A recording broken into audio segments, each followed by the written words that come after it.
Hello guys, I hope you are doing good. Recently I came across the book The Psychology of Money, Timeless Lessons on Wealth, Greed and Happiness by Morgan Housel. The premise of this book is that doing well with money has little to do with how smart you are and lot to do with how you behave. This video would be a summary of the book, so without any further, let's start. At the outset, I would like to share two real-life contrasting examples. Ronald Read. He was a janitor, gas station attendant who died at an age of 92, saved throughout his life, lived prudently and amassing a net worth of $8 million. Majority of his fortune was left to a local hospital and library. On other hand, Richard Foscon, Harvard-educated Merrill Lynch executive who borrowed heavily and spent lavishly, finally got hit by 2008 financial crisis and declared bankruptcy. Ronald was patient and Richard was greedy. That's all it took to conceal the massive education and experience gap between the two. The purpose of this story is not to say you should be like Ronald or avoid being like Richard. It is to point out there is no other field where these stories are even possible. A genius who loses control of their emotion can be a financial disaster. The opposite is also true. An ordinary person with no financial education can be wealthy if they have a handful of behavioral skills that have nothing to do with more formal measures of intelligence. Mainly it's because of two reasons. First, financial outcomes are driven by luck, independent of intelligence and efforts. Second, financial success is not hard science. It's a soft skill where how you behave is more important than what you know. These soft skills are psychology of money. The finance industry talks too much about what to do and not enough what happens in your head when you try to do it. This book discusses the flaws, biases and causes of bad behavior which are often observed when people deal with money. So let's go one by one. First one, no one's crazy. People do some crazy things with money, but they are not crazy. Let's take the example of lottery ticket. People in US in low-income households spend on an average $400 per year. Most of these people cannot come up with $400 in an emergency. That is to say, they are blowing up their safety nets for 1 in a million chance. The number seems crazy to people in higher income households. Let me try to put their narrative. Think about living paycheck to paycheck with no savings. The expectation of an increase in paycheck is out of reach. Unable to afford car, health care, home in safe neighborhood, or putting children through college without getting into debt. Buying lottery ticket gives them a tangible dream to get the good stuff. Without being in their shoes, it's hard to fully appreciate why they behave the way they do. When it comes to money management, the decisions are affected by emotion instead of facts, which explains why we don't do what we are supposed to do with money. We all do crazy stuff with money because we all are relatively new to this game. What looks crazy to you might make sense to me, but no one's crazy. Now let me tell you a story of how Bill Gates got rich. Luck and risk. Outcomes are determined by more than effort. Luck and risk often play a vital role in individual outcome. Let me share the story of Bill Gates. Gates attended one of the only high school in the world that had a computer in 1968. Were it not for the efforts of a teacher to procure $3,000 teletype computer, it's unlikely that Bill Gates would have enjoyed the same career success. Gates himself admitted as much. If there had been no Lakeside, there would have been no Microsoft. At Lakeside, there were three standout computer students, Bill Gates, Paul Allen, and Kent Evans. Kent portrayed the same skill set, knowledge, and curiosity as Gates, and was destined for success, but met an untimely death in a mountaineering accident before graduation. This is used as an example of bad luck or risk. Both flipped the same coin that happened to land on a different side. The dangerous part of it that we all try to learn about what works when what doesn't work with money by observing success and failures and saying do what she did or avoid what she did. But we ignore the role of luck and risk played in the success or failure. Not all success is due to hard work. Similarly, not all poverty is due to laziness.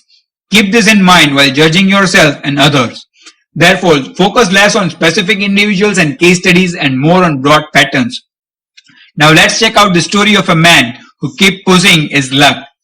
Never enough. Rajat Gupta, born in Calcutta and orphaned as a teenager, started from nothing and went on to achieve something remarkable.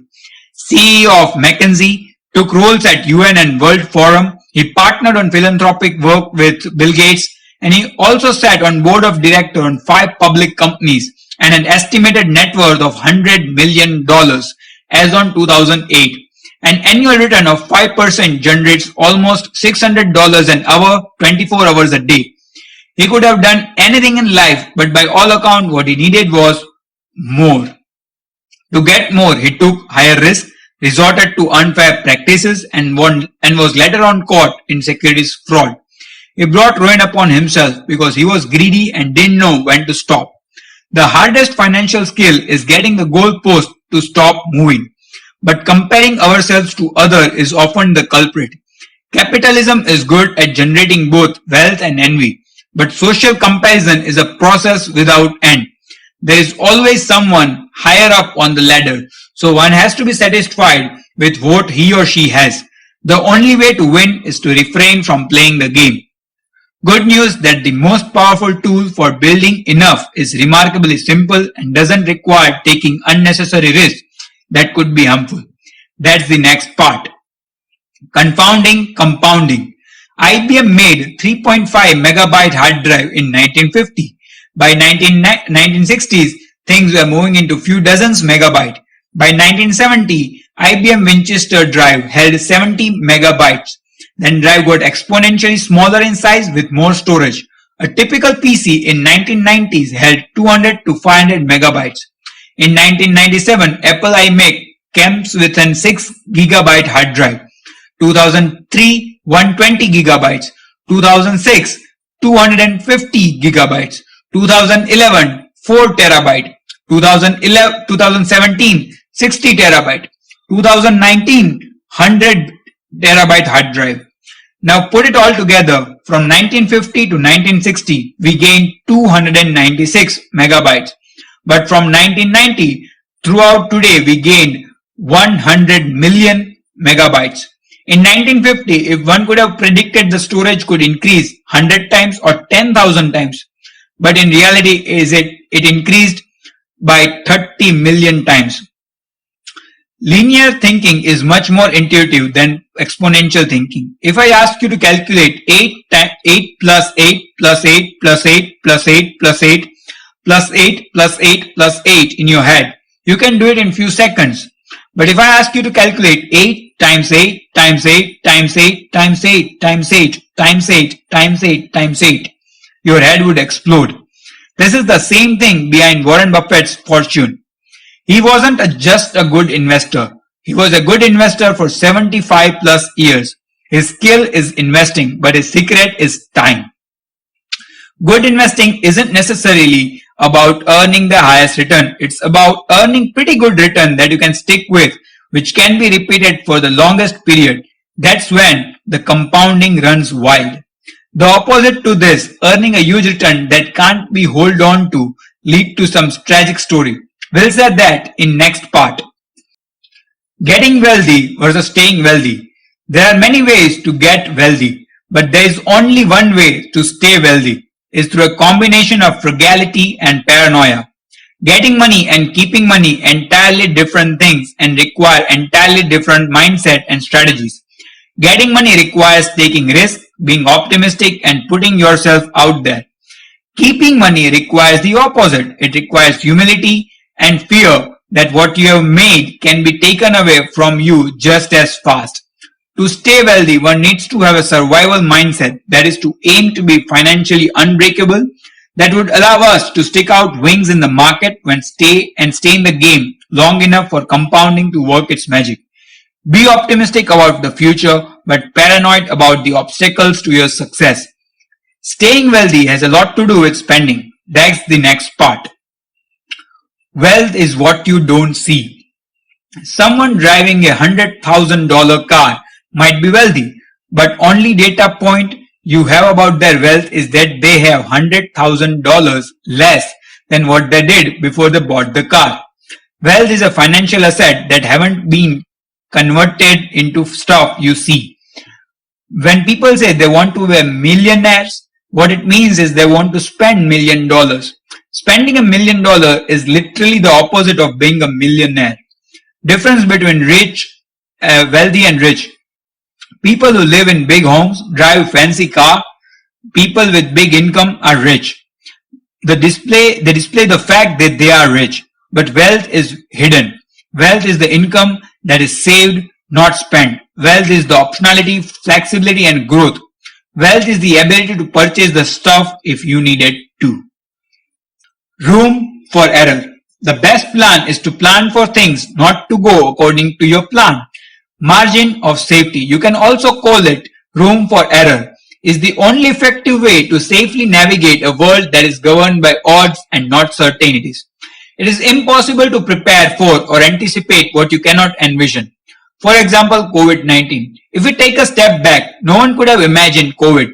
So the only way to hedge ourselves from such unseen event is by having a margin of safety. Additionally, one can avoid single point of failure to minimize the impact of failure. As rightly said, don't put all eggs in one basket. If anything happens to the basket, you would lose all the eggs. When it comes to money management, the biggest single point of failure is a sole reliance on a paycheck to fund short-term spending needs, with no saving to create a gap between what you think your expenses are and what they might be in the future. So the key is to diversify the source of funding and keep a margin of safety. Next is nothing's free. Say you want a car costing $40,000. You have few options. First, pay $40,000 for it. Second, buy a used one for less than $40,000 or steal it. In this case, 99% of people would avoid the third option because the consequence of stealing a car outweighs the upside. This is obvious. But say you want to earn a 10% annual return over the next 50 years. Does this reward come free? Of course not. Why would the world give something amazing for free? Like the car, there is a price that has to be paid.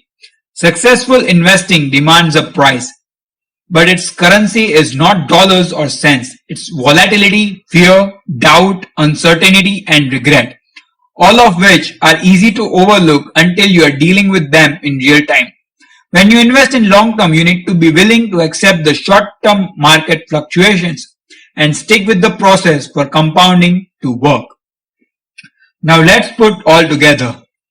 Be humble and avoid ego. Understand being wealthy versus staying wealthy. Take financial decisions that offer peace of mind. Use the power of time and consistency to enjoy the benefits of compounding. Accept failure and risk. Have a room for error if things go south. Strive for time freedom. Make saving a core habit.